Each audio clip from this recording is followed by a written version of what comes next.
অফিসের বেতন, টাকা জমানো, অনলাইন লেনদেন কিংবা বিভিন্ন বেনিফিটের জন্য দরকার একটি ব্যাংক অ্যাকাউন্ট। এতদিন খুব সহজেই হিসাব খোলা গেলেও এখন থেকে নতুন অ্যাকাউন্ট করতে লাগবেই টিআইএন নম্বর। আগে বাধ্যতামূলক না থাকলেও এই নাম্বার ছাড়া আর কাজ হবে না।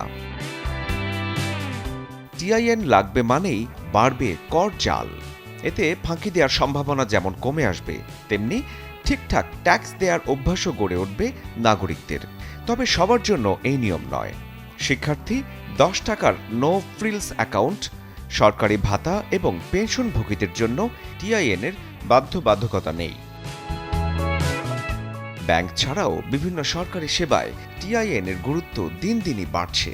এনবিআর এর এই তথ্য ভান্ডারকে ধীরে ধীরে সেন্ট্রাল ডাটা ইন্টিগ্রেশন সিস্টেমে যুক্ত করা হবে, যেখানে জাতীয় পরিচয়পত্র, ব্যাংক, ইউটিলিটি সেবা, সাব রেজিস্ট্রি অফিস সহ অন্যান্যদের সাথে যুক্ত হবে।